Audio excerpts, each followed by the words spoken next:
Hi, my name is Paul Friedman. I founded the Marriage Foundation. And today's topic is so cool, but I don't want you to be misled. It is 3 ways to make your marriage more exciting. I don't want you to be misled because most of the people who will address this are going to talk about sex. I'm going to save that for last, and I'm going to put it into a context that really distinguishes the Marriage Foundation from virtually everyone else. I started the Marriage Foundation. I used to be a divorce mediator.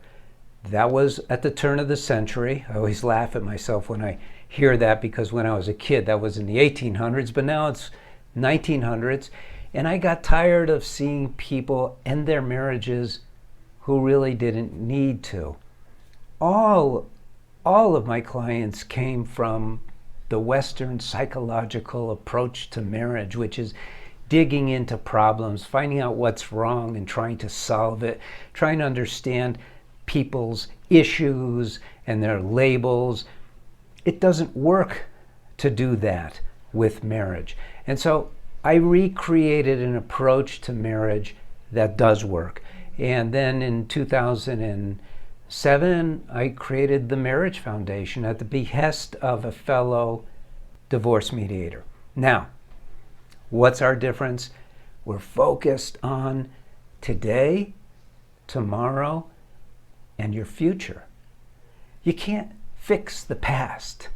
It's not possible. No matter what was done, though, keep this in mind. It'll pass. Time is a great alchemist. You won't remember much of it. Some of it you'll only remember if you recall or you become angry. Let the past go. That's my motto. But I have a bunch of mottos, by the way, but there's so much to marriage that we need to learn. So what I'm going to be doing is wrapping what I know, the principles of marriage, into this topic, which again, 3 ways to make your marriage more exciting. And I'll get to sex last. It's an important thing, but it's not the first most important. Number 1, focus upon that which is most exciting in marriage. Now, what is most exciting about marriage? It is, if you're running your marriage properly, it is that love connection that you have with your spouse. It is overwhelming because love is overwhelming, and love is overwhelming. It's overwhelming what? It's overwhelming the mind. You have a mind. You're a soul. You're a human being. So you don't have a soul. You are a soul. You have a mind. And the mind can only handle that which is material, theoretical, etc. It can't handle love. Now you can infuse your mind with love. It takes specific kinds of effort. You should learn those. And when you fill your marriage with that love through intention, you use your intention, you use your free will, you use your volition to saturate your marriage with love. Nothing is more exciting. Jumping out of an airplane is not more exciting because it's momentary. It's fleeting. This is why they talk about people who have these adrenaline rushes because they have to keep looking for new things. But love is ever exciting. You float in love. It's not a passive state because it's the very most real thing there is. And marriage is an amazing institution that is designed specifically for you to learn as an individual and as a couple, but primarily as an individual, how to manifest, how to learn to love unconditionally. So what can I do right now? Because it sounds very theoretical when I put it out like this. What you could do right now is you could start controlling everything that comes out of your mouth, every look on your face, every thought within your mind.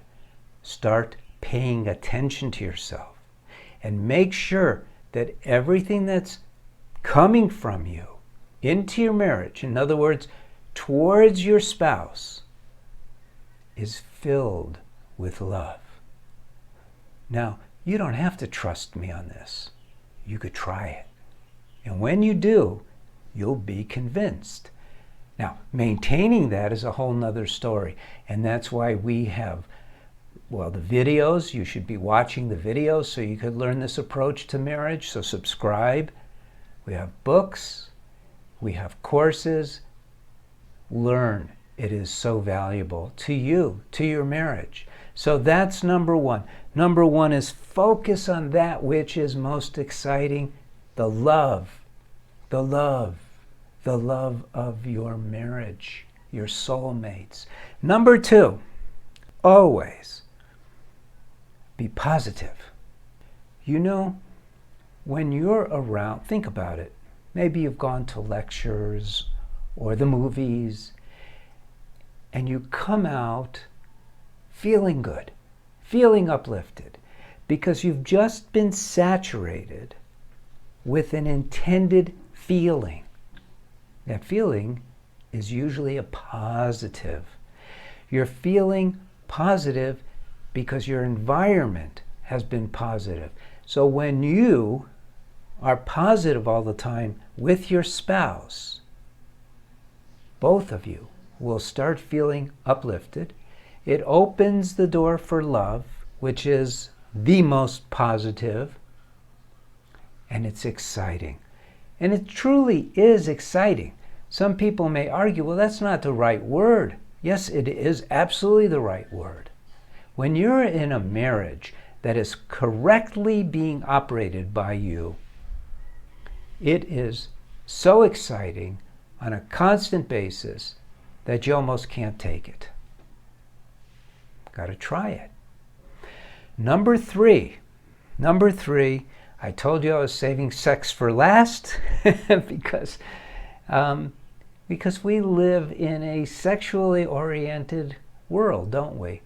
Which, if you think about it, and number three is use sex correctly.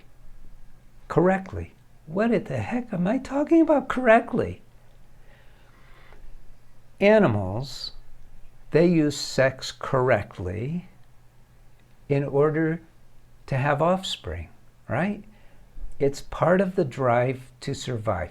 It is instinctive because every living thing is endowed with this drive to survive, which basically boils down to two things. One is avoiding things that could destroy you, and two, seeking things that will give you pleasure / security. But the sub-drive is the drive to have sex for the sake of propagation, so there are more of you because you're safer in a group. Makes sense, right? You know this stuff anyway. This is biological stuff.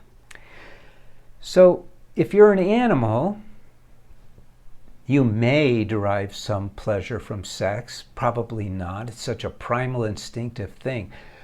But what a lot of people have fallen into the trap of, a lot means most, and especially, thank you, Hollywood, people see sex as a recreational endeavor. Now, human beings are very clever in their ignorance. So what we have done is we've attached the term make love to the sex act. But when we have sex, it's all about orgasms, positions, feeling pleasure. Was that as good for you as it was for me? Kind of thing. Not love. Making love is correctly stated when you're using sex to connect with each other on the plane of love, the soul plane, because you're a soul, they're a soul. When you use your physical body, when you use sex to connect your souls, then you are using sex correctly. It is way more exciting than any orgasm you have ever had, ever. Guaranteed. But we're human beings. We don't do things automatically and instinctively unless we've developed the habit. So we need to consciously define why we're going to make love with our spouse and do those things that bring us up into a higher state of consciousness. Those things are definable. Number one is we change our focus from our genitalia. Even though we're utilizing our genitalia, we change our focus from our genitalia to our heart and our eyes. And when we use our eyes, the eyes are amazing. You know, everyone's heard the eyes are the doorway to the soul. It's true. So when you look into each other's eyes, you can, unless you're distracted by the physical pleasure, you can experience their soul. What is their soul composed of? Only one thing: love.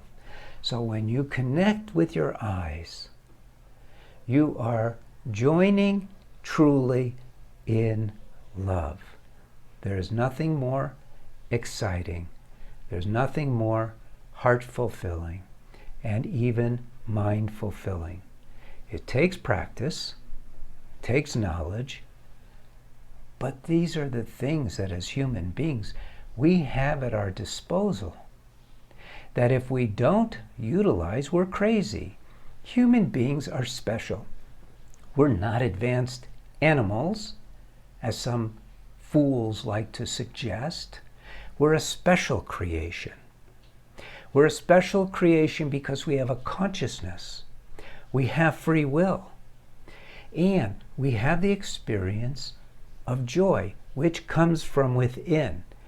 And so we're able to utilize those tools that are just human tools, volition, free will, in order to connect the dots to enjoy joy.